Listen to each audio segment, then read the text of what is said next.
Okay, wonderful. Well, hello everybody, and thank you again so much for being with us today for day 2. We really appreciate it. So yesterday we focused on more of the operations side of the house, kind of the nuts and bolts of how the messages are going to be sent out, how you know if you have a student in front of you who's part of the treatment group, the specifics of, holds and things like that. So outreach messages and the operations around it. Today, we're going to dig deeper into the advising session. So as you know, students are going to come to you who are part of the treatment group, the RCT intervention group, as we're calling them. They're going to come to you, all of them, ahead of registration for a half-hour mandatory advising session. Today, our goal is to talk through our vision for that session and share with you some of the tools that we've developed to, in collaboration, of course, with Stephanie and Craig, to really maximize that half-hour time that you folks are going to have with students this semester and then again next semester. So we'll focus then on that piece of the intervention. This is interesting to do remotely, so I just want to do a quick check. Do folks have copies of what we're going to call the toolbox in front of them? They will in 1 second, yes. Okay, that's fine. We can wait on that. I just wanted to know. Okay, wonderful. Well, before we do that, we're going to start off by talking through a couple things that you might want to, we're asking you to do to prepare for that advising session. So for this, I'm going to turn it over to the next slide and turn it over to Stephanie to talk through that part.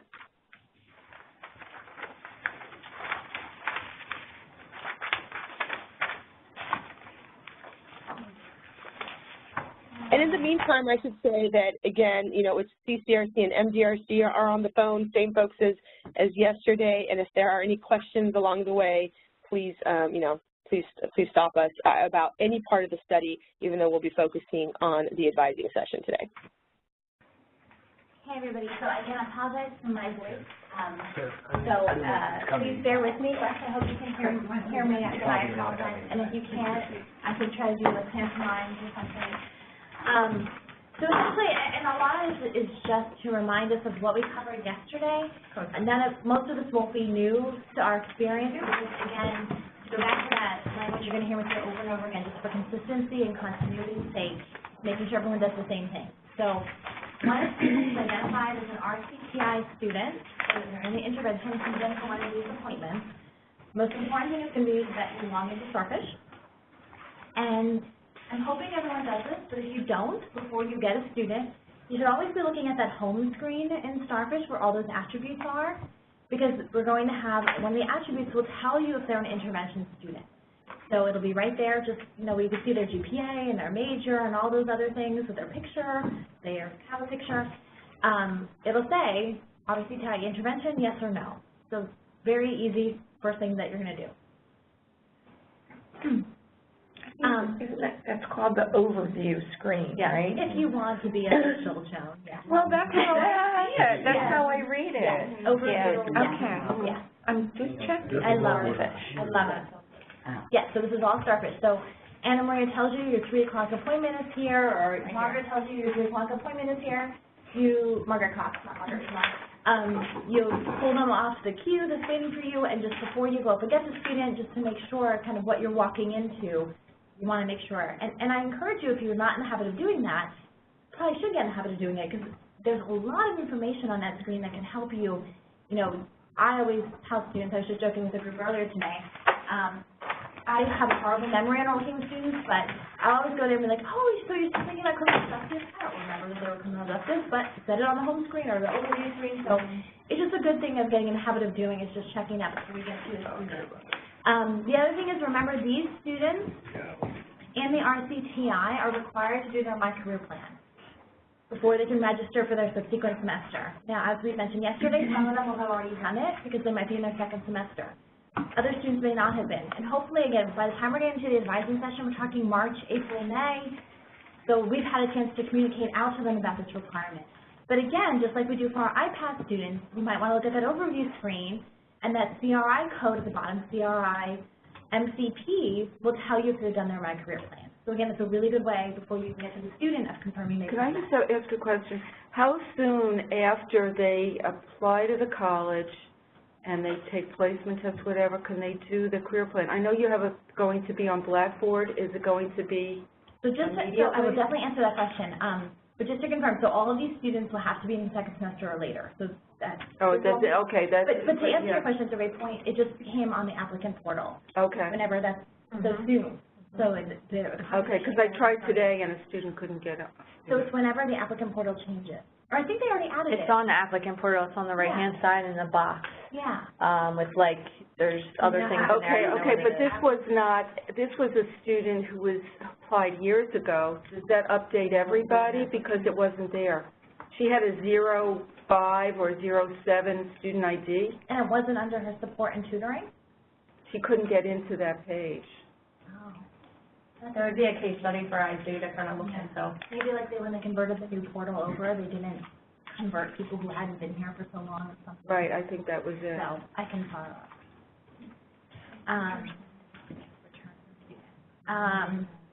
So again, these are the students that are in the intervention group, so you want to confirm that they're in the intervention group. They'll be on the attribute screen in Starfish. You want to confirm that they've done their My Career Plan.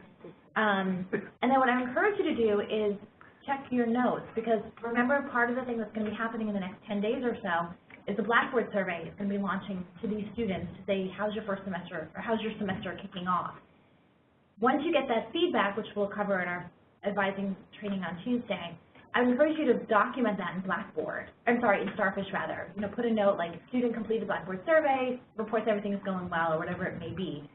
And that way when the student comes in March or April or May, again, you're just reinforcing that very personalized, going back to that STIPS model of advising, you're reinforcing that personalized, I heard you, I remember you, even if I don't really, model of advising.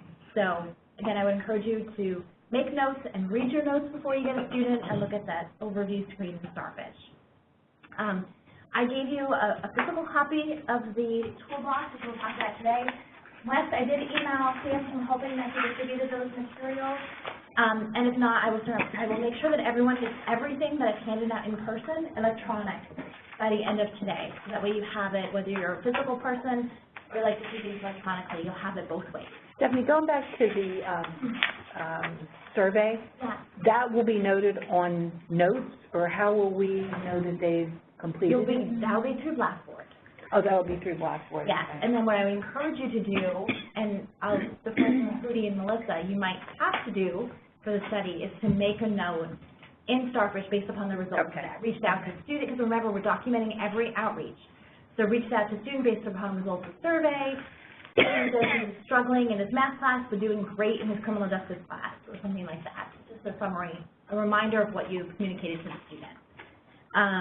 And again, I'm sorry. They will never be on walk-in, this group. I mean, can we make can that we say never?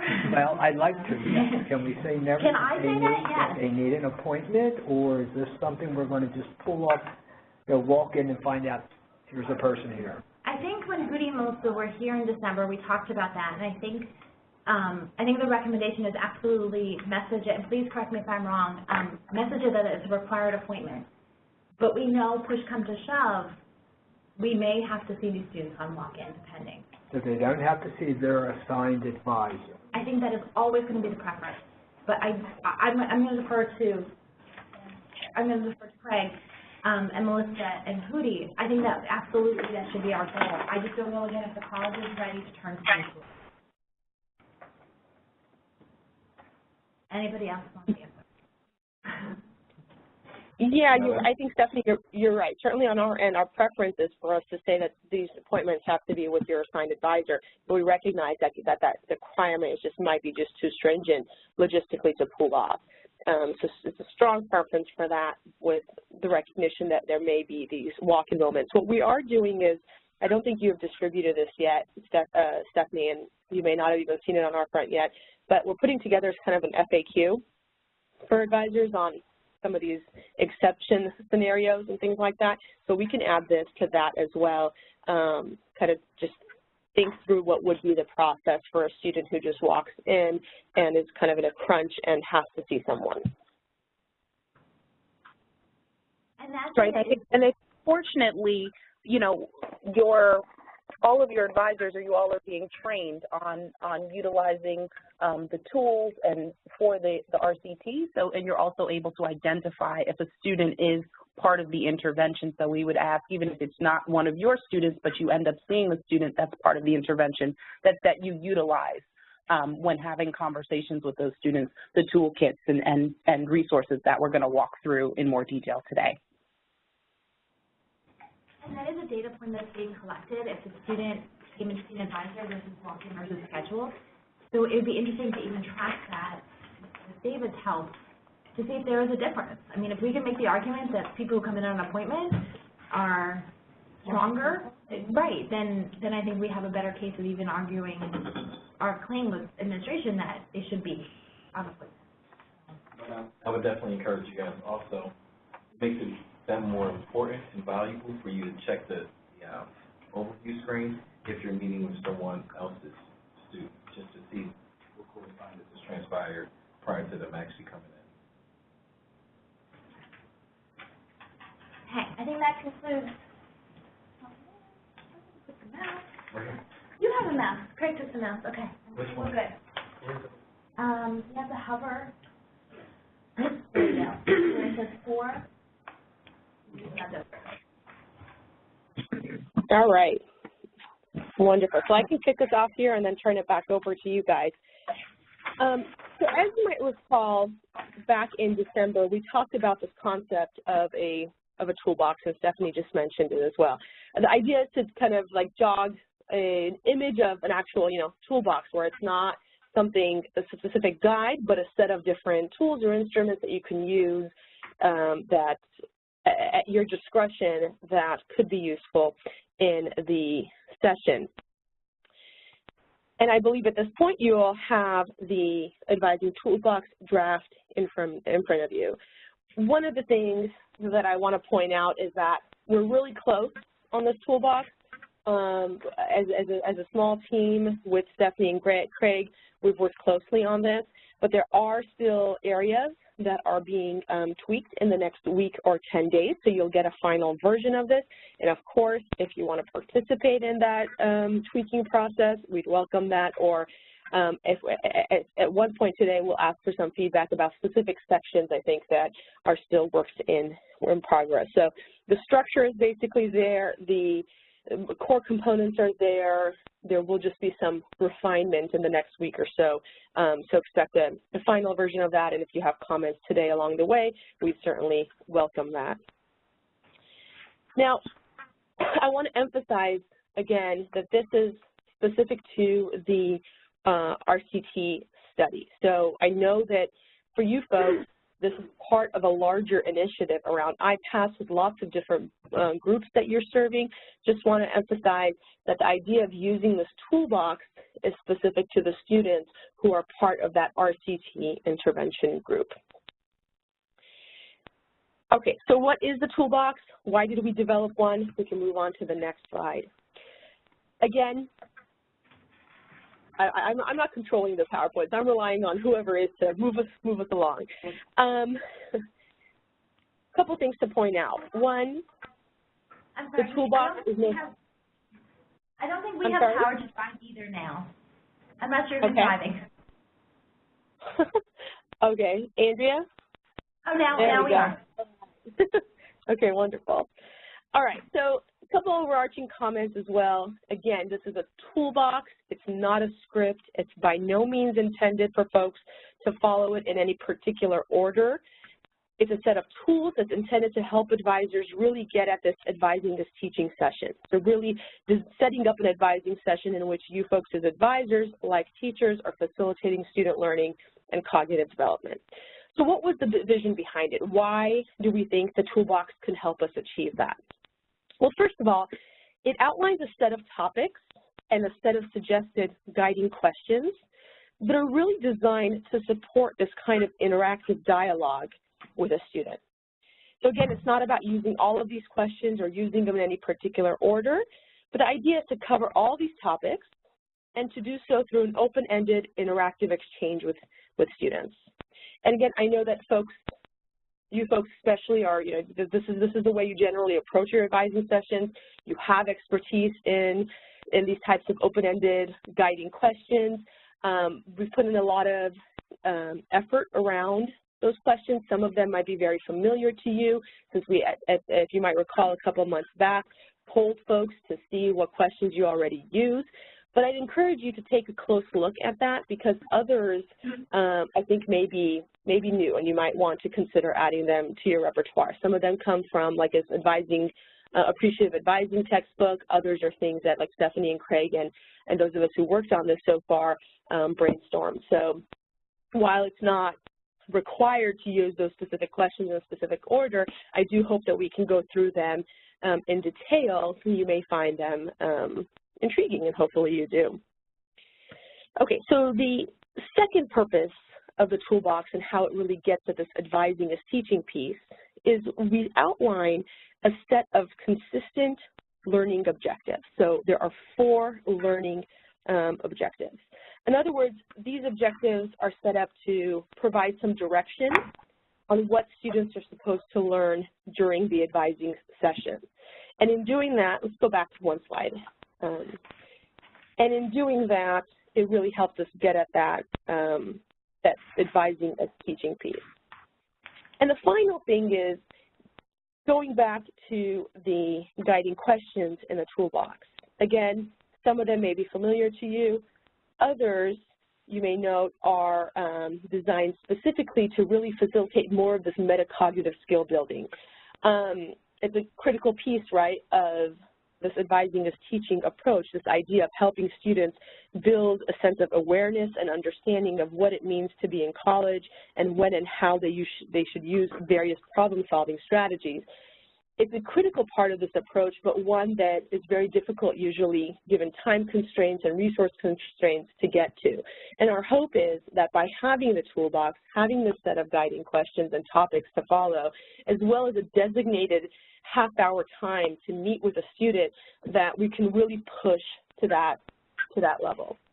Okay, so just to summarize then again, it's not a script. The questions are there as guides, they're suggestions, and they're really designed to help us get at this advising, this teaching approach to engaging with students. And the final piece on this is that, again, this is a study. Stephanie mentioned consistency. As much as we are trying to stay authentic to advising that is done on the ground, we also need to have some consistency in what students in the treatment group experience, so that when we try to interpret results, we can actually accurately speak to what is it that the students experienced that may be contributing to the results that we are seeing. So the toolbox is there as a guide to help us achieve this consistency while trying to be flexible enough to allow the expertise that you folks carry to still come through in the advising session. Any questions about why we're doing the toolbox and what we're hoping to accomplish with it? We're okay? That's okay? Okay. All right, sounds like we're okay. All right, so moving on then to, is that a comment or? No, Tony Davis is just happy that we lost treatment and moved to intervention instead. Oh, wonderful. Okay. Oh, wonderful. Yes, we are focusing on calling this intervention and not treatment. That was a good suggestion. The last time we were there, I think that came from our conversation with you folks. All right, so let's take a closer look now at what's actually in the toolbox. So first of all, we have a set of learning objectives, as I mentioned. Overall, 4 learning objectives. So students who are part of the intervention group come in to see an advisor are expected to learn things like what is the role of an advisor and what support is available at MC3 and how and where to go to find that support. The basic information that's part of advising. But you'll note the other learning objectives go further than information dissemination. Students will also learn skills such as how to create, reference, and adjust their career plan, their My Career Plan, to help them meet their educational and career goals. They'll develop some, I think we can even call this third one cognitive development, because they can develop some sense of self-reflection to be able to identify what are the core performance issues that may be affecting their ability to be successful at the college. And we'll talk about what core performance issues are in a moment, but essentially the idea of that learning objective is that students are going to develop that self-awareness, that ability to understand what are the things that are maybe challenging or limiting their success at MC3. And finally, students will understand how their courses and academic performance contribute to their longer-term academic career and life goals. So again, that gets at that metacognitive piece of helping students see the connection between what it is they're doing now at MC3 to their longer-term goals once they leave college. So these learning objectives, again, are there to provide you folks some sense of this is what we're hoping. I mean, there's a lot there, but this is what we're hoping students begin to learn that are through this time that they have with you this semester and next semester. And ideally, all of the outreach messages that have been designed all contribute to this as well. They culminate in that advisor session with you this semester and next semester. Okay, we can move on to the next slide. Let's ask a question. On one of the handouts, we have the conversation prompt mentions and adjust their career and financial plan. So I remember as part of iPASS, when the holistic counseling, we were talking about implementing a financial tool with them. Is that not happening now? No, that's a great question. I can certainly speak to it if you can hear me. So when Teresa Richards was heading up that initiative, work with Joe Mancini in the IT department, basically when they went out to the market to see what was out there, there was no tool that did what they wanted to do. So instead, they're partnering with Academy One, who's providing cost-transfer.net, and they're working on some other transfer pieces for us, to basically build a homegrown financial planning system. So obviously that's taken a lot more time than we initially had expected that it would. So financial planning is still going to come as part of iPASS probably next year at some point. But because we can't be guaranteed of when it's going to come, we didn't want to put this part of the RCT and then not have it and then not meet the qualifications of the RCT. So we've removed it. We strike it out of this. I can take this off of here. Absolutely. Okay. Strike it out of this.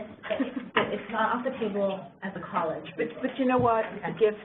It is a gift. Well, that's kind of how I look at it. Yeah, because I would be frantic if that's another aspect that I had to implement in this right now. Exactly. So, God bless them.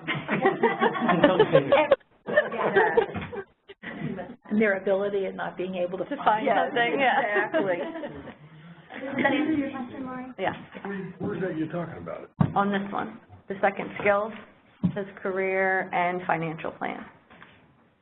Not the PowerPoint, the conversation prompts we were given. I could just ask her how it is. I do Tony's. How are you going to pay for this?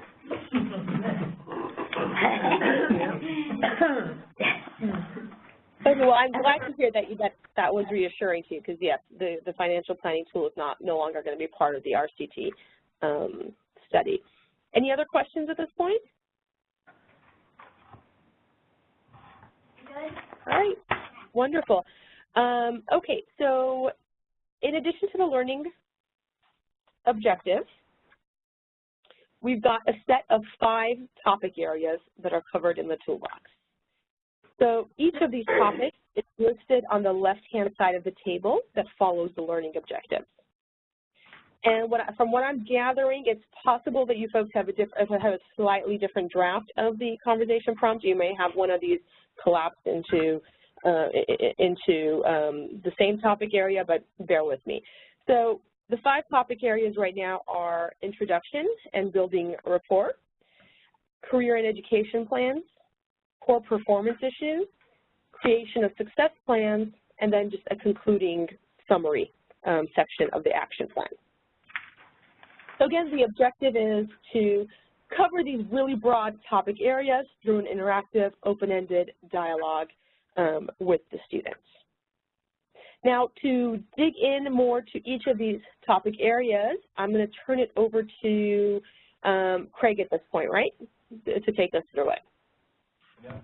So we have, if you guys can follow on the slide, should be advising toolbox. So the introduction and building rapport. Again, this is not a script that you guys need to read verbatim. It's just a fluid conversation that you should be having with the student. We had some objectives. One is to begin a conversation by validating the student for coming in. Thank you for coming in. I'm glad that you chose to make an appointment, ... right? You're going to also check in on how the student feels things are going for the semester. So you can actually have a temperature check on how everything's going, how your class is going. And also, lastly, you want to clarify why the student is seeking advising for today so that you can, again, attempt to meet the goals so that when the student leaves, the objective or the reason for the student actually coming in has been met. There's some guiding questions that you guys can have. You can ask them verbatim if you feel comfortable. Otherwise, these are just some guiding questions, just a toolbox. Quickie question. Wait a second. This is a mandatory appointment for the students, right? Mm-hmm. So they probably don't know why they're coming in, if it's mandatory for some of them. It could be a good way of saying it. Like, I know you're not in this language, but I know you have to be here, but is there anything that you're hoping to address today? Okay. Now, prior to this, notifications would have gone out to the students about requirements. So it's on the radar of the students, but in addition to this being a mandatory something that they need to do in order to register, they may also have some pressing needs that you yeah, they probably do, but. Any questions about introduction and building rapport? I'm wondering if, I know students are going to be asked to do this before they can register for the next semester.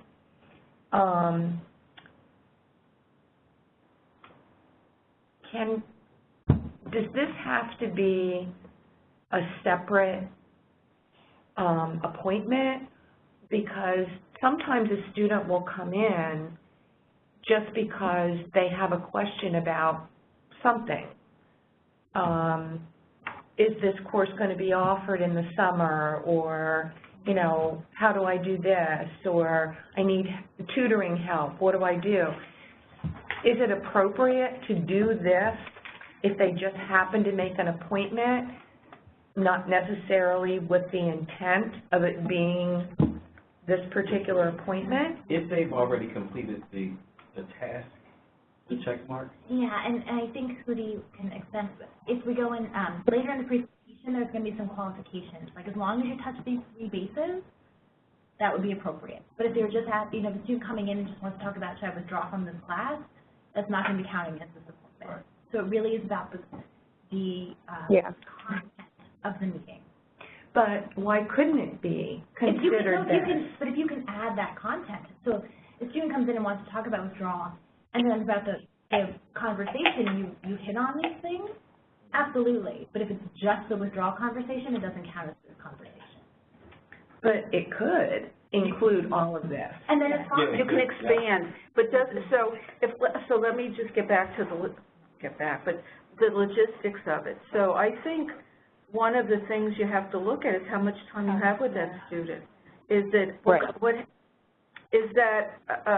appointment a 15-minute appointment? Is it a 45-minute appointment? How is that going to be built into? Well, I don't make 15-minute appointments. No, but it doesn't say 15 and then 45, and how we. These are supposed to be 30. But what if they come in under a wrong time and you don't have the time? Then you can't do this. Yeah. You won't have the time to then you wouldn't have the time to expand. It's supposed to be a 30-minute appointment. But they're not coming in as an RCT student. Or is every time they make an appointment, do they always come in as an RCT person? No, and again, I think it goes back to, at the end, doesn't matter how the appointment starts. The end of the appointment, please, Hootie and Melissa, tell me if I'm wrong, but the end of the appointment, if you've covered these bases, doesn't matter what the intent of the appointment is as much as the outcome of the appointment. So if do a conversation about withdrawal, you hit on career planning, you do educational planning with them, you hit all the bases, that's awesome. If you just came in and talked about, well, you don't want to withdraw from this class because you're going to lose your financial aid, you don't touch on any of these things, then it wouldn't count. It's not just being a student having these conversations. So as far as data that will be pulled then, it's not going to be by the RCT appointment, it will be by outcome of? Covered today, yeah. Okay. We're going to. Then it wouldn't matter. So every time one of those students makes an appointment, they'll be identified as an RCT person? Yes and no. I mean, I can, pragmatically, would I love that? Absolutely. It's hard enough for our front desk to use the proper reason codes when they're signing students in now. So yes, would I love that? Without a doubt. But there's going to have to be a check on our end to make sure we're reporting that correctly. So the onus is really going to be on us at the end of that to designate that that we had that conversation. So you would put RCT discussed withdrawing from a class? Is that how you would identify in your notes? So if it's just discussion about withdrawal, we don't even have to know that they're RCT. It's only if you've done this that we need to know that. And we'll show you in a couple of slides how you'll do that. Does that answer your question, Jill? Mm-hmm. Yeah, that's right, Stephanie. It's from our end. The idea is that if the student voluntarily comes in for an appointment and has something else to cover, and you have the time to be able to go through this as well as address whatever question they came in with, great, that works. You can check off, and you'll see in the notes section, as Stephanie said, where you can check off, in addition to whatever the student addressed, what other parts of the toolbox were covered during that advising session. But this has raised for me just a couple logistics questions. So do you have 15-minute appointments? Like, is it possible that a student would make a 15-minute, in the treatment group would make a 15-minute appointment to come in? The only 15-minute appointments we have, unless they're made in error by someone, which has happened, but the only 15-minute appointments we have are people who are coming in to register for a specific nursing class. And I don't even know how many of those you guys even have. So it's a very, very, very small population of students. Okay, so it should be, if the student is making an appointment, they should be making a half-hour or 45-minute appointment, so hopefully giving you the time to be able to go through this. That's correct, yes. Sounds great, thank you. Is that also true for walk-in appointments? So if a student walks in, are they given a 30-minute slot for an appointment? No, it's kind of like going to, I always liken it to urgent care. It could take 15 minutes, it could take an hour. It all depends on what kind of lands on our doorstep. Okay. So that's part of what we have to think about for the walk-ins, because part of the criteria of whether or not a student could just walk in would be not only can they see their advisor, but also do you have the time to actually go through this. Okay, that's helpful. I'm happy to take that back to administration and say this is why we can't do this on walk-in. If it's a research design, I think they might buy it. So we can talk more tomorrow in our call. Okay, sounds good. Thank you. Have the next slide. Yes, I do. So career and educational plan. So this is the second topic that will be covered. Out of the toolbox, 2 key objectives. You want to check and verify that the student has actually completed the My Career Plan and confirm that the student has some classes built out. Can I just add something? The toolbox that you have in front of you also added a few things. It's not, especially for this group, it's not just confirming they've done it, but actually going in and discussing their results with them. So it's not, great, you did it, good luck, but it's how were your results? Are your results aligning with what your current major is? So it kind of takes that conversation. And some of us may be already doing this with the students that we work with, but it's just taking it again to that next level, as Chris just said. And to add to Stephanie's point, the underlying premise of the work is to have a meaningful conversation. And the results of the My Career Plan tool is another tool, an additional tool for you guys to kind of guide that meaningful conversation. So take it a step farther beyond it's completed, but actually clicking on, and I encouraged you guys yesterday to kind of play around with it so that you can see all of the different avenues, resources that are within the actual tool, because it really can help you guys have a meaningful guiding conversation about student interest, their intended career trajectory, and our ultimate plan career-wise. And then, if I could just ask, if anybody feels they need more training with jobsology, the tool itself, please let me know, and we're happy to arrange that. I know we went over it at our retreat last June, but that's 9 months ago. You could have had a baby between now and then. So again, if anything comes up, I'm happy to provide another training that can walk you through all those additional tools as well. Yes. So let me just add, in terms of what we have been experiencing at the other 2 colleges that are part of this study too, this left-hand side of the toolbox, these objectives, are really useful. It's almost like you get used to using this, and that's where you go to be able to see, oh, I did this, I did that. So I think that's really helpful. And seeing the revised version that Stephanie shared, and I think the additional bullets there are really critical. And so I'm glad to see those there, and I apologize that the PowerPoint's not, we haven't updated them with it, but it'd be great to take a closer look at those. So if you guys actually flip over on this particular one, the third bullet, it states that the student is interested in a particular career, explore further in the tool. So there are some hyperlinks within the My Career Plan tool that can give you a real detail. So the student says he or she is interested in being a radiology tech. If you click that hyperlink, it'll give you the career trajectory, education, salary. There's a whole lot of information embedded within the actual tool that can, again, help you guys that conversation and make it real meaningful for the student. Questions? I'm really sorry. Maybe we went over this yesterday, and it goes back to the very beginning. How are these students in the borderline Billy group? I'm going to make little pictures for everybody to know. Okay. Are they going to get some kind of notification telling them, you're a winner, you've been chosen to be in this special group of students who have to do these things? Yes. Mm-hmm. They're going to, okay. Because I'm thinking they're going to be talking to their friends, and their friends are going to be saying, oh, I don't have to do that career plan thing. Why do you have to do that career plan thing? So the initial communication that we're in the process of editing and approving right now basically says you've been enrolled in this study that's intended to improve the academic advising experience here at the college. And as part of that study, you may actually pull it up. Second.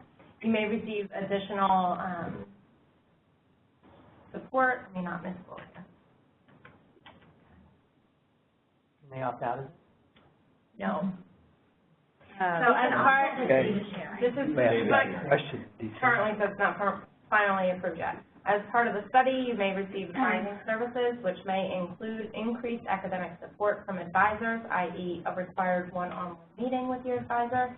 In addition, researchers may contact you in the future to ask questions about advising and your experiences in college.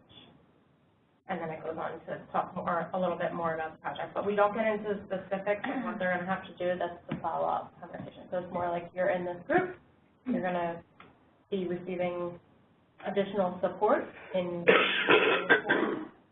and additional touch points will come from there. And I think language is going out, and correct me if I'm wrong, it's going to be posted on our website, that this is not necessarily a study about the at-risk students. It's more a study about intrusive or proactive advising. So we have to, and it's taken me weeks to kind of flip it from the student focus to the advising focus. So it's not, you're a borderline Billy, which is why you're in it, but we've identified some students that may benefit from more intensive advising experience. You have to do that because I don't know how many of these at-risk students have been at risk in high school and have IEPs, and they get turned off by support. Absolutely. So again, it's really focused on does intensive advising work, not as much as identifying who you are. And even like the faculty that will be involved from the early alert side, we're working on making sure the language doesn't identify the student as an at-risk student. So the faculty doesn't know that the student may have certain demographics that put them more at risk. So again, it's more focused on us and less focused on the student when we're conveying that message. I can think of a couple students who would still say no. So what do we do? I think Nicole had said we send them to her. in December? Because I remember you, is it one of you? Said, and then I think that's what she said. If they give us, we're all an issue. I think she said that.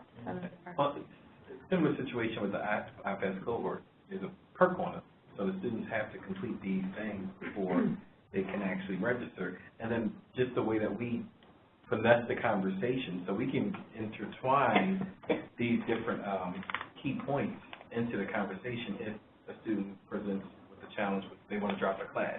Oh, while you're here, see, you're majoring in this or you're undecided, and you can kind of guide the conversation to have the conversation with the students as well. Unbeknownst to the students, we know that there are some prompted questions, and we have some objectives in terms of the outcome of the conversation. What a great question.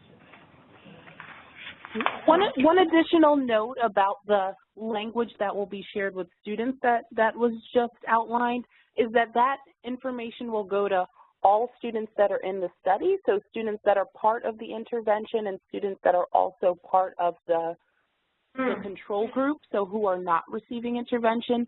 The part of the purpose of the communication is to inform them, about the additional advising support or the advising intervention that is going on at the college that they're part of, but also to let them know that this is part of a larger research study.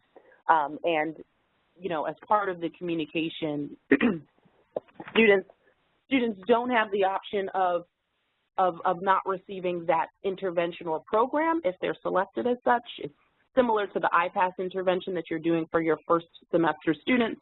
That is something that the college has decided to provide to all students. So this group of students that are assigned to the intervention will receive the program as we're talking through it and describing it. So just wanted to make that additional note. I don't know if there are additional questions there. Great point. So what's going to happen to these overall results? Melissa, did you hear the question? Oh, sorry. No, I didn't. What's going to happen with these results of this study? So we will be doing a series of reports as part of the intervention over the next, I think it's over the next 5 years. We'll be releasing an interim report, some early implementation reports that will come out in the next 2 years. Sorry, I'm not looking at the timeline specifically, and we can, of course, share something more specific with you folks. And an interim report that will actually look at some early findings, so how our students receiving the intervention are performing as compared to the students in the control group.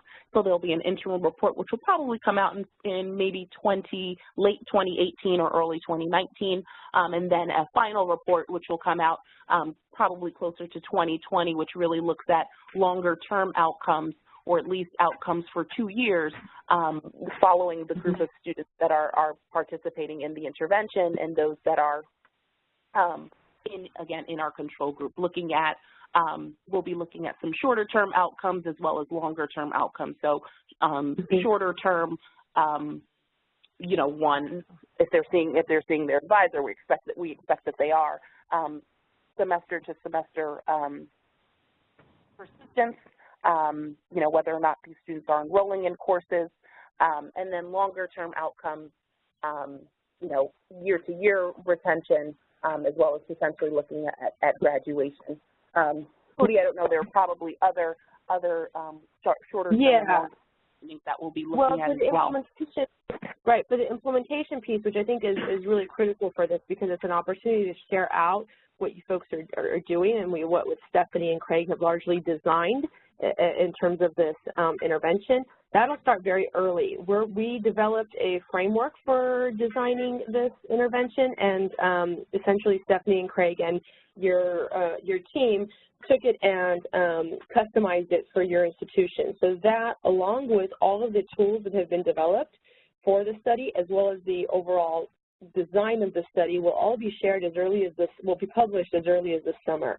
So I expect to have that done by end of June. And that's the idea there, is to help guide the field as they're trying to as other folks are trying to adopt similar technologies and use it to enhance their advising practices. So there are outcomes for students that we'll look at, but also just overall practices that we'll share out. And one thing we haven't mentioned is that the Gates Foundation put out a press release announcing this study and announcing the participation of Montgomery County Community College as well as the 2 other institutions. I think that press release was shared with the communication folks on your end, so I'm not sure what was done at the local level in terms of that, but I think that they've tried to, the foundation release has tried to develop some hype around what this study is, and so far it's been well received by the general public in terms of what this can provide for the field. Yeah, from a local standpoint, just to speak to that, that's not something that we would pitch. We would wait until we have some results or evidence or kind of a story to tell behind it. Just the fact that we're doing the study in and of itself isn't necessarily a story that's going to get picked up locally for us. Okay, sounds good. Yeah, I think every college is handling it differently. I know Fresno's done a huge pitch around it, but I think every institution, to your discretion, is however you want to handle that piece of it. Yeah, that sounds great. Okay, and there's, of course, conferences and things like that where all of this will be shared out. So I'll turn it back over to Craig. Okay, so the next... Can I ask a question before we move on? When I look at what the student should have done when coming to the appointment, they should have done my career plan and they should have courses planned out. If they don't, does that mean the appointment doesn't count and we have to tell them to do those 2 things and return? I would not say that. So the expectation, I would say, is the my career plan. Right. Because I think even yesterday, most of us, and I'll totally confirm with Hootie and Melissa and Craig on our phone call tomorrow, David. But to me, like, this appointment is not meaningful unless you've had that done. The planning, though, and I know some of us feel differently, I think the planning occurs during the appointment. That's what I think. That's what I thought, but this said that, confirm they had planned it out already. Well, some students may have. They're iPASS students. Sure. But no, some will and some will not. Correct. I think this is an opportunity to do that. Do it during it. Okay. Plus, if they're the at-risk student, they may have to redo their plans with us. Absolutely. Yeah. Yeah. Yeah, and if you look at, maybe I didn't make the adjustment. Are there courses still appropriate as to when planned, will they need to take? So I think it's having a conversation about, as Sharon just said, even if they did have something planned, are they still following? Yeah. I mean, students, when they come in for their first started. Correct. Yeah, when they come in for their first appointment, they may not be seeing their advisor, number 1. Right. Number 2, their work schedules may change, all of that stuff. Not that they take 5 credits, they really have to take, or 5 classes, yeah, exactly. 3. Yeah. Okay. I just have a quick follow-up question to that. So for the official RCT appointment, it's not good enough to plan all the courses and say, when you get show them my career plan, they haven't done it. When it's done, email me. That's what we were doing with the iPASS students. I think let us talk tomorrow and take that to administration just to confirm. For whatever it's worth, my vote for these students is that it has to be done. Okay. But we'll talk tomorrow. I'll get back to you. And remember that these are, so iPASS is going to be different than RCT. Right. And these are the second semester students. Or 4th or 5th or 6th. Right, so they already had, if they were the second semester students, they had to have had my career plan. What if we get anybody, because we all know the students are there who say, I was only here 1 year, I do not want to plan out next fall transferring out. Is there any way that they were weeded out of this control? I mean, it's hard to do because we don't really have anything to, well, what do we do if we get someone like that? Because I had a few of my iPASS that would not plan beyond because they don't plan to be here. I think I don't certainly, defer to the but I think there's 2 ways of looking at it. One, we can honor that request. I don't know what that does for the research development for that question. The other point, though, is how many of us have worked with students that intend, I'm definitely going to be at Temple by next semester, and then there. Right. Oh, I agree. I agree. I agree. But so, I mean, I think both sides. Yeah. I'll let Hootie and Melissa answer that officially. Can I add to that? Oh, yeah, sorry. So theoretically, research shows that students who have a clear pathway are more likely to persist and be successful. So that's the whole idea and the premise behind having a planned out education plan. But we know here at the community college, that looks different. So if you're a part-time student, I think you said this earlier, if you're a full-time student, it should be 4 semesters, right? Or if you're a part-time student, 8 semesters. If you fail classes, then you have to make some modifications. So we should talk offline tomorrow just to see what adjustments can be made. Should it be just a semester beyond, plan out a semester beyond, or 2 semesters? Because it's going to change. Sometimes it can be discouraging. It is. If you're planning it out to 2020, you know. It is very, I don't like to do that. And I don't like to go that way. Right. We don't even know what classes are going to be offered in what semester. So it really is kind of a fake plan a lot of the time. I will say the college, Sherry Phillips has been tasked with leading this charge of building out a 2-year schedule so that we can tell a student if they're full-time, which we know only 30% of our students are, but we can tell them we know what courses will be offered for the next 2 years. So the college is making commitments. But the other hand, what Cindy and Joan said, you know, you don't want to plan out to 2020 because, you know, and then you could say things may change, you may not be working full-time, we'll regroup. I mean, I think that's much better than saying, honey, you're not going to make it out of here. I'll follow up with you. Hunker down. Sharon, is that like, What? like how you're paying? Like the same, yes. Start So I'll get saving up. clarification about my career plan as well as how far it's planned. We'll get back to you. Okay, thank you. So the next, any questions from Les before we go on? Okay. So the next thing we're going to cover is the core performance issues. I sent another one around. I received this a couple times in email. I just didn't know if anyone brought theirs, so I just printed out another copy. So it's nothing new. It's nothing you haven't seen. You hopefully have a copy in your email, or maybe you printed it out already. We covered these back in December. So these are basically major themes that run throughout students who are struggling. Some of them are academic-based, some of them are personal-based. Based upon your feedback in December, we did add number 9, which are for students who are indecisive or experiencing career uncertainty. So that was one of your recommendations, so we added that 9th one. I don't think we need to go through each of them, but I'm happy to do so if you want me to. Okay, I'm seeing lots of shaking of heads. So please make sure that you reference these, and in a few slides we'll be showing how important these will be. So these will become the 9 key things that we will be doing to the RCT appointments. Yeah, I have an objection to career indecision. What do you want to do when you were 5 years old? I want to be a hockey star. I wanted to be a fireman. I want to be Well, you president. like to work with your hands. I mean, so that's, and you could, again, these are just guides. Yeah, because I think that it's like somebody who wants to do communications.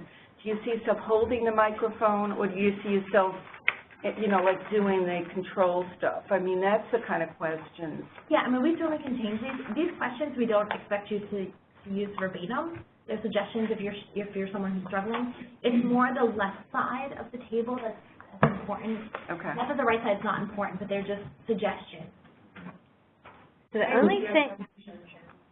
What? I hope he asked that question. What you want to do when you were 5? Are you being facetious or serious? No, I really do. Yeah, well, I mean, I didn't make it up. That in some career counseling, they recommend that. Yeah.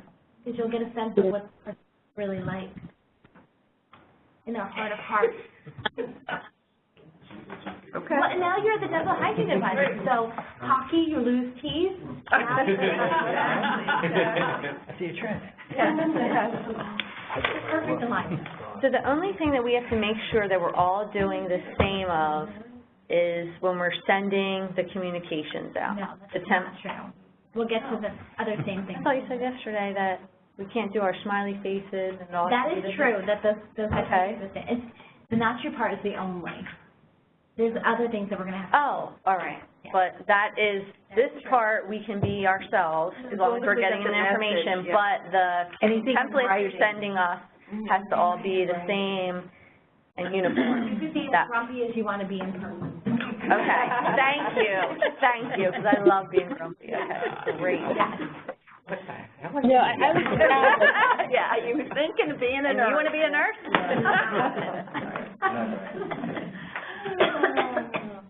I would just add that, yeah, absolutely. This part is intended to, we recognize the personalization and everyone's, own approach to these things. Again, the guiding questions are, the specific questions are suggestions, but they're there for the purpose of really pushing this open-ended dialogue. So that part is sort of, is hopefully going to be something I know folks probably already do, but having these questions there are probably just going to trigger that, yes, that is a critical part of this, and maybe there may be some questions here that can be added to your overall repertoire. So yeah, not verbatim necessarily, but that concept of open-ended dialogue is a critical part of this.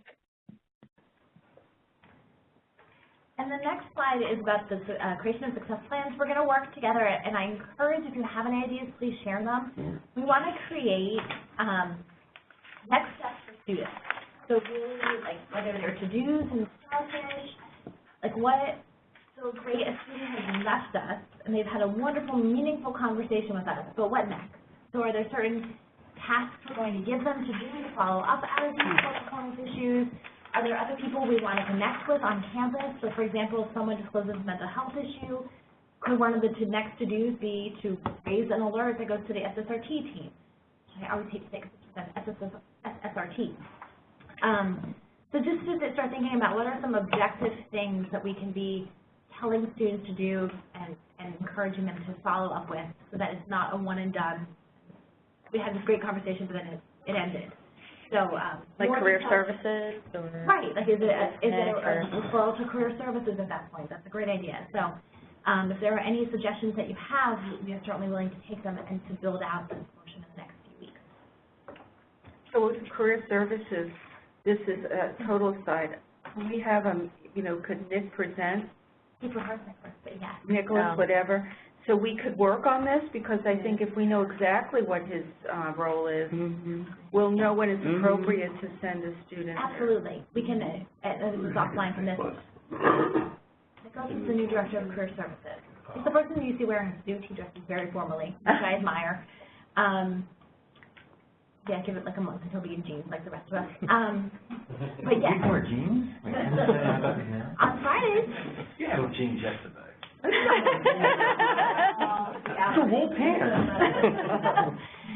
So we'll definitely invite him to an advising meeting or wavelength training or something, because I think, and Craig may be able to speak more to this, I know he has a vision, like they're hiring career coaches, like he has a vision for how to redo that entire area. Yeah, so when would it be appropriate to send a student to him? What a career coach would be, benefit a student?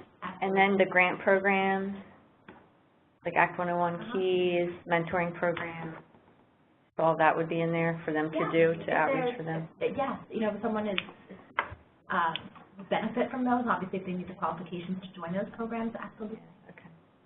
So Stephanie, you're looking for specific suggestions for us. Like what I make my students do is I hand them a piece of paper and I say, okay, here's your to-do list, and I make them write it. So what we're thinking, and Lydia, also please correct me if I'm wrong, but this would be more, especially to capture the data. Like in Starfish, we can raise those to-dos. So creating, I think it's great to still write it, but is there a way that we could raise a to-do that you must do the My Career Plan, you must do this, or a referral to one of those programs, or a referral to career services, something that's trackable. Right. So then how is it tracked? So the person like Nicholas would then have to say that he met with so-and-so, or is it that so-and-so comes back and says, I met with Nicholas? How is that going to work out? Or they signed up with Act 101 and they're getting tutoring. How are we going to track that? That's a great question. I think we'd have to explore it more. We've never used referrals in Starfish. They exist. We've just never used them. So we would have to see, is there a mechanism, like once the student takes action, the referral gets closed, and then we know they've done the X, Y, Z, so we'd have to explore that more. Or maybe it's enough for the research perspective just to know that we've raised the referral. So I'll follow up and get that answer for you. Oh, because it would be good information to have once a student meets with somebody, then we can meet with them again. How are you going to use that meeting? How are you going to use that information that you had with Nicholas? Does Nicholas,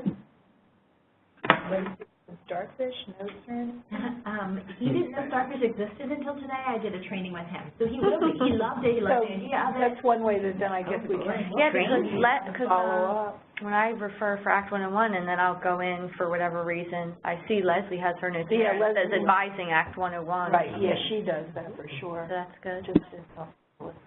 But the keys, they don't do that if somebody. They were part of the training today too. Okay. Okay. Oh, so that's, Yeah, that would work. Yeah. And everybody on board. It should be. I was thinking that kudos if you had another drop-down thing. Yeah, that absolutely. Does Disability Services do that? About SSRT, will that have something in there student went or came to that, or are those two I'll areas? refer to Jeff and Kristen. I don't know how much you'd want to say about what happened or just. What happened, but just. They're just letting us know, there. we'll follow up. We shouldn't really be able, people should really know that a student, talked to an SSRT counselor. But if we must know that information. Would it be permissible to just say, thank you for the referral, we'll follow up? Just so that we know that it's been I think that's fine. handled? Yeah. And that's the code, so then they came in? Would that be code? yeah, but when we put notes in there, it says SSRT, except we put it as private, but an advisor could still see that. No, so first of all, you should never do private, because that means only you can see them. That means even Kristen can't. Or, well, I mean, in SSRT, it says that confidential, and it shows that only certain people. So if you went in, you wouldn't even be able to see SSRT, you know? Oh, nice. It's designed that way. Good thing, Kristen. Thanks, Kristen. Good to know.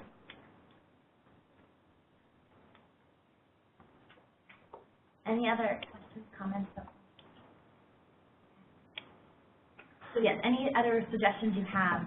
And again, keep going back to these 9. So like we should have a to-do or referral or something for each of the 9. So they should, if this theme emerges, this is what we do. So think of them as going hand in hand.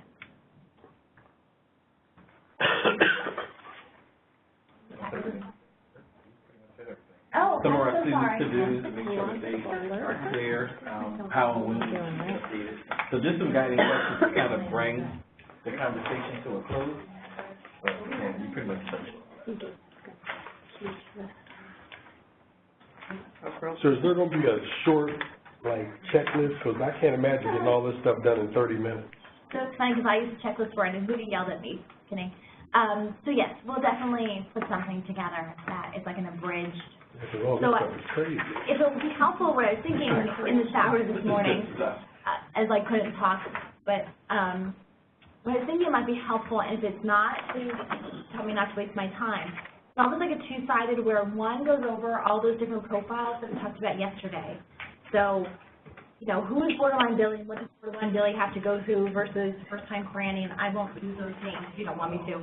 But so like a checklist, a table on one side that shows you the different lanes and what the requirements are, and on the other side for the RCT, putting together an abridged, you want to call it a checklist or an abridged flow chart or something. Would that be helpful for you guys? Definitely. Okay. And if there's anything else, I didn't mean to yell at you, Stephanie. That sounds great. I just couldn't envision it. But this is helpful. No, it's the word checklist. Sometimes checklist is sensitive. Yeah. But yes, so I think there has to be something that summarizes everything. And if there's, again, other information, I'm happy to do so. Because I got a headache already. You want a cough drop? Any other questions or comments so far? And now. My driver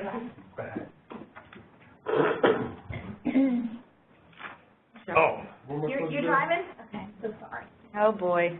We're going to go off-roading right now. Here comes the airbag. Yeah. Is that it? Yes. So, I think at this time, Craig just stepped out, Hootie, that's why we're laughing. He was the driver and he got us. Abandoned us. He rolled out. So the next thing I think we should spend a few minutes doing is hopefully everyone did their homework. Got a few reminders about it. If you didn't do your homework and you need one of these, I'll pass them around. I give you the evil glare like I give my students.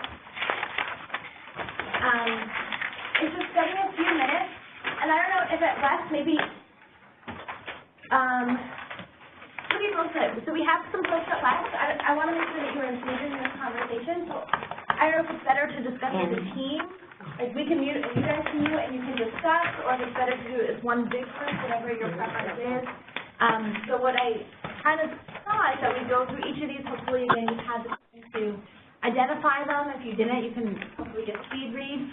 But as we go through each of the little stories, identify some of the 1 through 9 core predictors. So I'll let Wes choose. What would be your preference? Do you guys want to do this by canvas? Do you want to do this as one big group? What is your preference? Yeah, we'll mute and just do it here. Okay, so we'll mute on our side. Mute on your end. So we'll mute on our side, you guys mute on your side, and then we'll get back together in about 5 minutes. Does that sound, is that okay with you, Hootie and Melissa? That sounds great. Sounds great. Okay. Good. If you need us, just wait.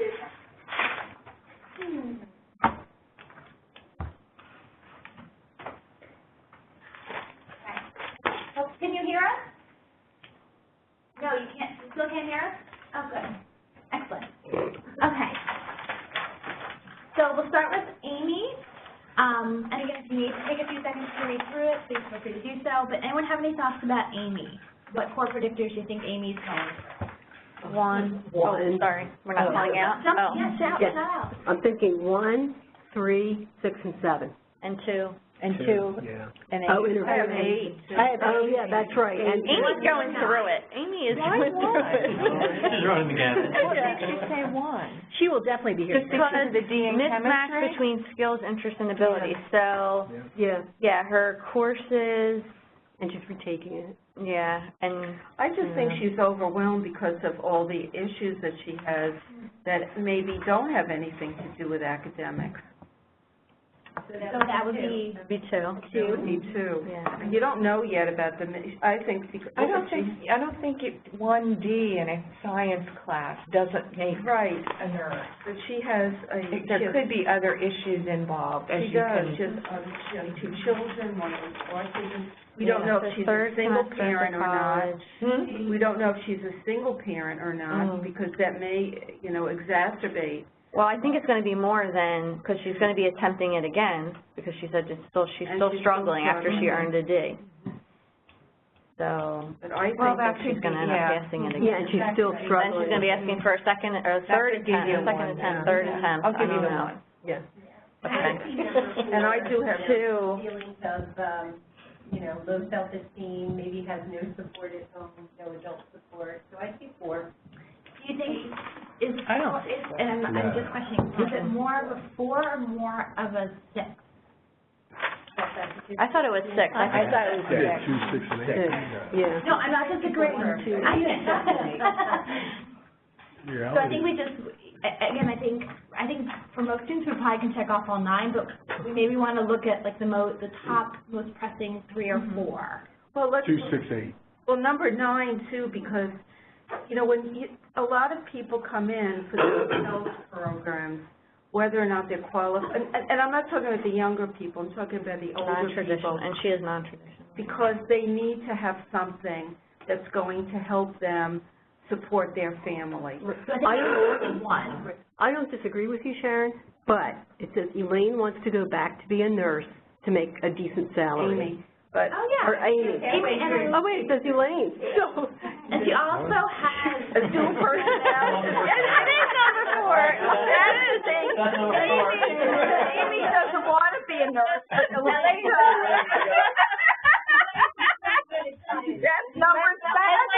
And when Elaine shows up, it's much better. And that's what she'll tell Dr. Roy. It was Elaine that failed. Amy, not me. But it doesn't say she thinks she wants to become a nurse. It says she wants to become a nurse. Yeah, but she could be becoming a nurse. You're reading too much into it. I remember when Bev Wellhand was in charge of the nursing program. Here we go. A long time. But she said you have to have a passion. You can't do it because it's a paycheck. That's right. And you don't know whether or not that's her goal. You're right. Sharon, what's the Florence Nightingale? You remember what she said? Are you going to pay for this? How are you going to pay for this? We're having a fun conversation. So I want and maybe we can help clarify this. So I think number 9, we put specifically on for the students who are ambiguous about their career goals, not who have the wrong career goals, but maybe don't have career goals, or don't have clear career goals. So I think, and again, you can help us with how we can, because we want to make sure we're all looking at these things consistently, as opposed to number 1, which may be, this is what I want to do, but my skill set in math and science isn't aligning with that, so maybe not what I should be doing. So number 1 is like a career mismatch, where number 9 is really indecision or uncertainty or ambiguity. Does that help a little bit? I don't know how you can make that decision number 1 off of 1 class. Or 2 classes in math and chemistry. Well, you know what? She's going for a second attempt, and she's struggling. So it's going to be a third attempt. And we're using our schema. I mean, how many years have we been advising? How many times have we seen the scenario? So to kind of figure out what's going to happen next. Are we going to have to I don't agree. somewhere for each student? Is that why we're doing this? I don't agree. How do we ever get really on the same page? Or do you keep practicing? Well, according to Dr. Roy, and with the message we send to students who repeat, especially the lower level sciences, do not do well in the higher level or clinical. So that's what we tell the students. That's what's in her documentation. That's what we're told to tell the students. They don't pass the NCLEX. Because that's what studies show, and we all know we're on probation, so. So maybe that's our guiding principle here. So what did she say? I sent out the letter. So let's say a student like Amy/Elaine does not pass chemistry the first time, and she takes it the second time and she's doing better. Is that a better indication? Still, when Dr. Roy sends her the email, she will put in there, just so you know, I'm granting you this attempt. However, yada, yada, yada. Our records show that students that repeat do not do well. Well, she may not need a third attempt. Right. But this is a second attempt. She needs a... She doesn't have to get permission for a second attempt. She does in the nursing program? What? We don't have it. Yeah. No. It's the second attempt? No, third attempt you can do. No. The third attempt. Third attempt, you need permission. I thought it was second. No. Why your nursing students are coming to school. I thought it was second. No, it is third. No, third. Okay. Unless it changed. Oh, all right. But here's the thing, we try to keep the big 3, if there are 3. You've been smacking on the back of the head. Parse this all day. Yeah. Yeah, okay. So what is the agreement? What are the big 3 on this one? Yeah. I think 2. I think 2. I have definitely 2. Yeah, I think 2 is a big thing. I do too. And that could include like work. 2, 6, 8. 2, 6, 8. I agree. 2, 6, I agree 8. with Tony for the big 3. That's 7. I did 7. 2, 6, 8. Yeah, I did 7 too. 6 and 7. 3? 2, 4, 6, 8. I think 7 is bigger than 8.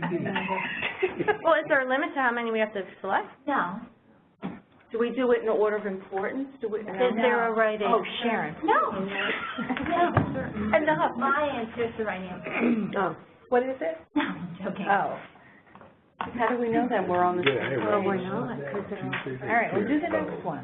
Okay, so we only have about 8 minutes left. Okay. So we all agree with 1? Or kind of all agree, Tony? I don't know. Major consensus. Right. Yeah. Yeah.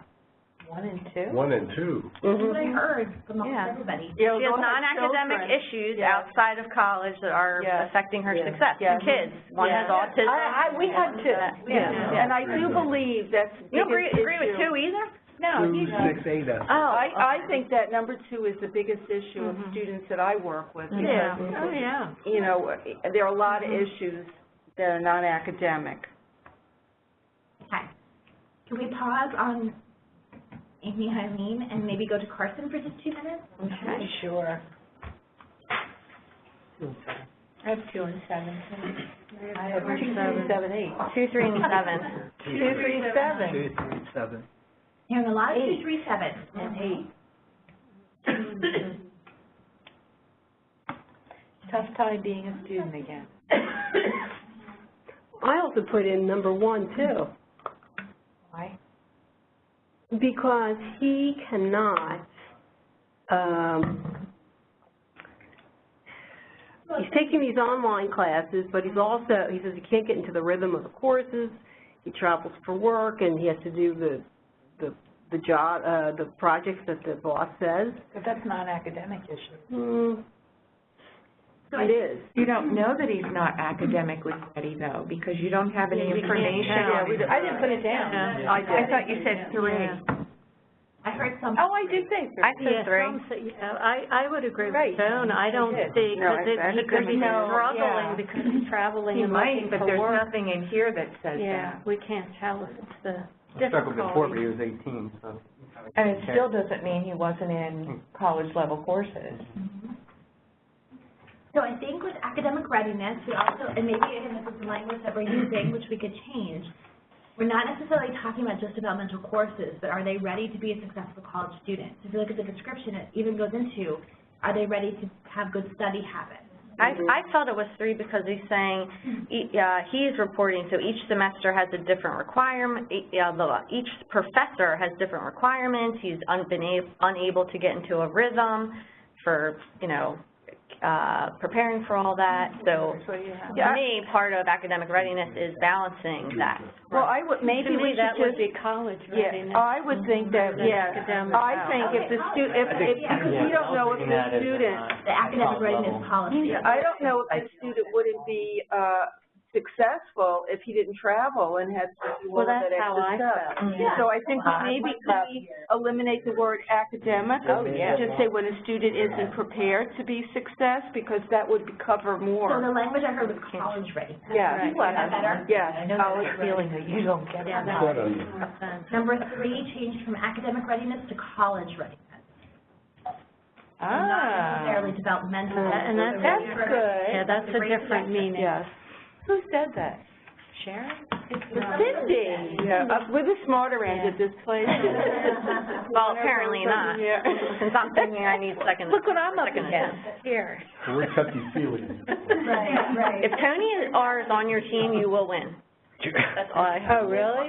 Is this the time this was my team when we had to build that structure with the marshmallow. He wasn't good with that. I don't know. Okay, Cody and Melissa, are you still there? We are, yes. This is very helpful. Keep going.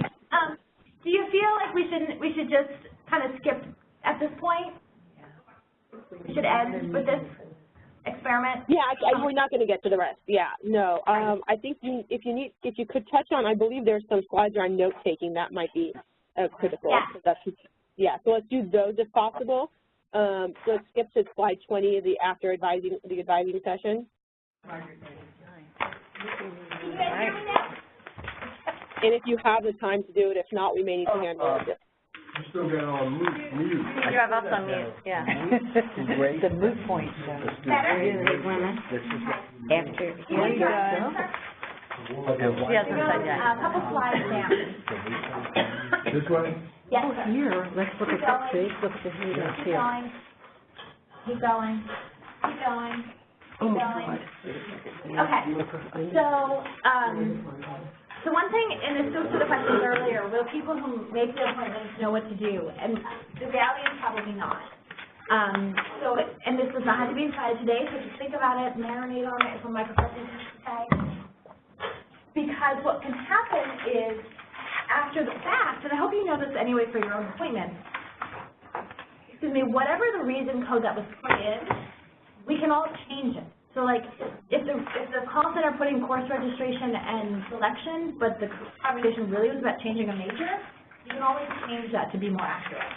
So one thought, and again, we can discuss this over the next week or so, but for consistency's sake, I think we have to come up with something. Do we want to call it, my concern is you don't want to call it any intervention or anything like that, because again, this is a student's record, they can see this. So you want to have something that we know kind of internally what the reason code is, but it doesn't cause any alarm to the student.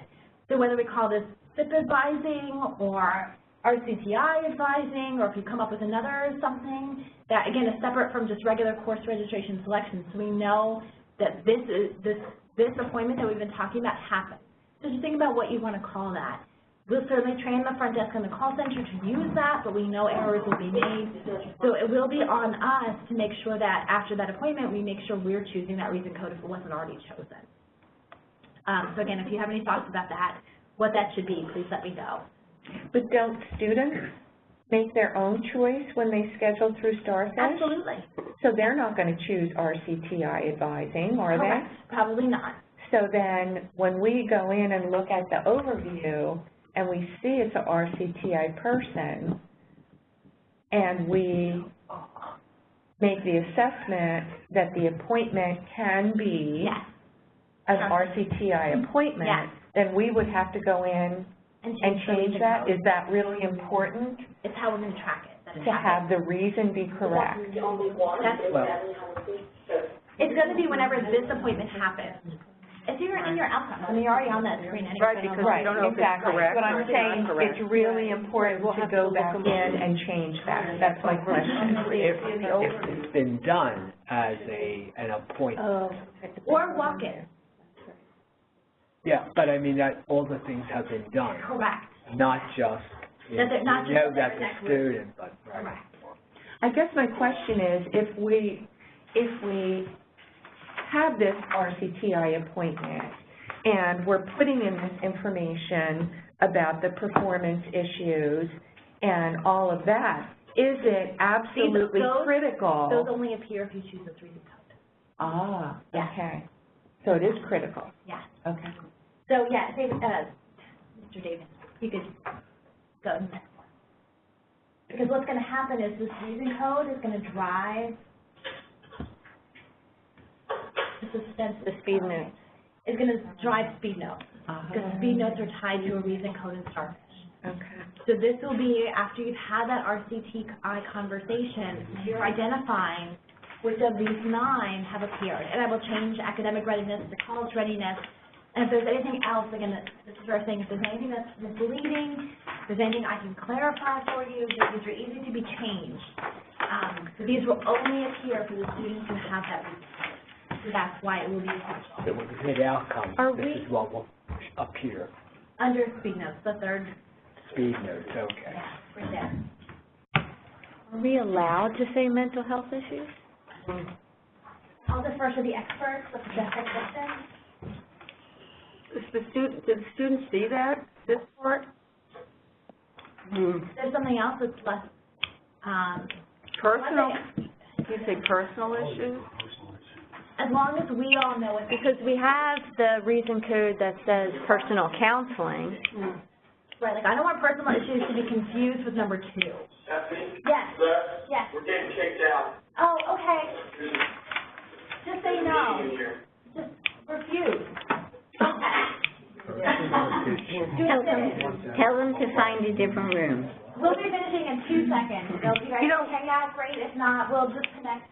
We literally just have to finish this conversation and we'll be done. Stephanie, you don't want that confused with weapons? I don't want personal issues to confuse number 2. Interference. Like someone has a kid, it's not mental health. Interference factor. Yes. They're making us leave. Okay, we'll connect. What do you mean interference factor? We want to make sure number 4 is Number 2 is career and decision. Interference factor. Oh, I was looking at the recording. Yeah, I was looking at it. Instead of mental health issues, how about SSRT? We're not diagnosing anybody, but we're going to make that referral that. They just hung up.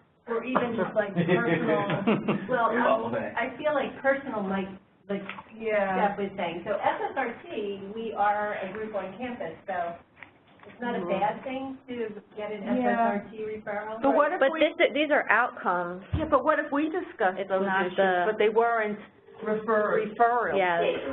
I think we should change the language from mental health issues to something diagnostically oriented, because it really is not, Sorry, we don't know. We can diagnose. And not everything is going to be a referral. Yeah. But maybe there are those issues. People sit down and say they're on medication, bipolar. I didn't get my medication adjusted until yesterday. What if that could be an issue? What if you said something like either emotional concerns or health-related concerns, and that could be they're on medication. I like that better, health-related, because that could be nutrition, they need food, and then, because then that's the referral to SSRT. Right, So yeah, it not doesn't have to be specific. just Health-related concerns. Yeah. So, Melissa and Hootie, do you feel comfortable broadening it to health period, rather than just mental health? They probably left. I think, this is Melissa, I'm comfortable with that. I don't see any concerns as long as we're sort of collectively clear on what we're including in that bucket, and maybe just, you know, we'll want to make sure we have a note of that. As long as we just outline what specifically that bucket includes. I'm perfectly fine with it. Can we include, like, as an option? Right down there at the I'm just bottom, thinking, this one they're gonna. if we're gonna forget to do something, this is gonna be what we're gonna forget to do. So anytime you forget, it's gonna look like there's none of them apply. Unlikely. So I think that might skew the data a little bit. At least if we have that as an option, you need to have something selected, or you know. What did you say, Dave? I didn't hear what you said. It's at the very beginning. Well, I think this is the one that, since it's brand new, this is what we're going to be most likely to forget to do. To get the speed notes. So if we have, speed notes? yeah. So because we do the outcomes, but I think not You're absolutely into that. So if you forget to do it, automatically it's going to look as though the data is going to show that none of these were applicable, which most likely isn't the case. So at least if we add none apply, something will always be selected, or you know that the data might not be valid at all. Hootie, David, any thoughts about that? David Kang, not David R. I don't get what you're saying. I think I'm gonna forget to go to the. I think what he's saying is, if I can rephrase it, is if you forget to do it and there's nothing there, we don't know if it's there is nothing applies, you've actually looked at the screen, you said nothing applies, and you check that, and then we know that nothing applies, or you've just forgotten to do it, and so we can differentiate between the two. You have to hit submit, correct? And another box. Yes. Yeah, but we could do outcomes. I'm And so you have to go to speed. Show that you've forgotten it. This other box will say Well, there's that's nothing, a none of these apply. misnomer of Starfish. I can't change that language. So otherwise we don't have the data. Okay. So in your mind, cross off the discuss, like, put applied, but yes. Okay. That's a great question to me. Okay, so that was my question too. So if we're checking this, it's because we feel it's a concern for this particular student, not yes, because I'm thinking it's a check-off list too, to say I talked about all of them. No, these are just the themes that emerge. Okay.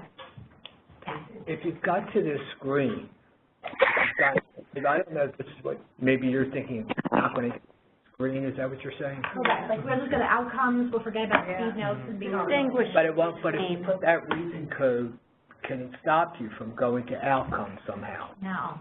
No. Starfish doesn't force speed notes. Wait, are we going to use both? Are we going to use both outcomes and speed notes? Yes. Yeah. And we'll get to that in the slide. Oh, okay. So is the consensus to add a non-applicable from a research standpoint so you can differentiate? I mean, I don't ever really see us using non-applicable. I can't imagine a student at risk and doesn't fall into one of these, but I think it's a great point. And we're comfortable with that? Melissa? Yes. Yes. Okay. And again, if there's any preferences, any language change that you want to make, anything, and if it helps, I know we have another advising meeting coming up soon, in a week or so, Monday.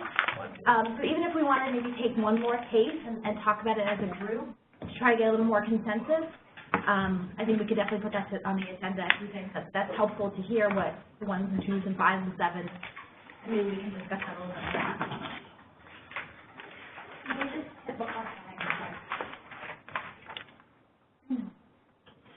And the other thing is, yes, we will still definitely do the outcomes. This qualitative data is still very helpful. And as a note, the more information, the better. So I think the next slide is some guidance about note-taking. And I don't know, Hootie or Melissa, if you want to cover this or if you want us to cover this. I think you can, Stephanie. I think that's fine. Okay. So just making sure that you write in sentences, and again, add in as much information. Now, certainly for those of us with a counseling background, you know not to put anything that's subjective in there, like student was irate or student was disrespectful or I hate this person or something like that. But you want to put in something more than planned for spring semester. That doesn't really give any sort of qualitative data. So talk about like what class, students struggling in chemistry, student has some family issues going on. You can be objective still, but making sure you're putting in some description, some meat into those notes. So then no abbreviations too? Correct, yes. I was just going to say that. Can we make these 45-minute appointments? Because we're going to need 5 minutes at the end for this. You need 5 minutes to get them, pick them up. We're down to 20 minutes. And they come 15 minutes late. Yeah. You know that I love that. I don't know if there's any research design issue or if Phil's supposed to give their blessing and a call, if we're good with that, Hootie and Melissa. Because this is really more than our iPASS. If you have the capacity to do 45 minutes, I think we also agree that more time is better. I think. We'll take that. I certainly agree with it. Just to get quality note-taking. Exactly. Yeah. They were like a typing class. I think the college offers some typing classes. Stephanie, we've never done, but at least I've never done both. So if I do an outcome, does the speed note No, this was actually the slide, the screenshots was me working with a dummy student. So I was able to type the outcomes and then go to the speed note and check off. That's very subjective when you say dummy student. Put that in your notes.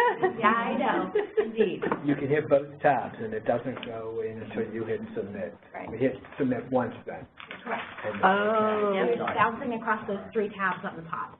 Oh, so you're not doing submit until you're done. Totally done. So tab 1, you change it to the RCT or the SSIP or whatever code you want to use. Change 1, you change it to that. 2, you've written your qualitative note. 3, you've hit your speed notes. It's too bad you can't do speed notes second and then, because Dave's point is what we're used to doing is hitting. So what happens, you break the whole research share. but could you go back and add some notes to that? Yes, and I think this is a really good opportunity for all of us, even the training I did earlier. I think we've been in Starfish now 3 years next month, February 19th. But I think many of us have forgotten some of the, and I think even if we heard the basics, they didn't apply when we got our training. You can go in at any point in time and edit anything after appointment. No, I know that, but if we do that, you can go back. It goes into our whatever that is, I can't remember. RCTI. It would go back to our, if we put in. You can retroactively change a reason code.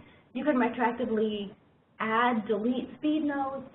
Okay, so there would be an opportunity to do, because if I put a student's ID in, I'll see notes, messages. You have to, so this is, and that's the training issue on my end that I can definitely do. You have to go back to the appointment. So not searching for the student, but going back into the where it says edit. Exactly. Okay. Can I just make a comment about notes in Starfish in general, not necessarily just for these students, but it could apply.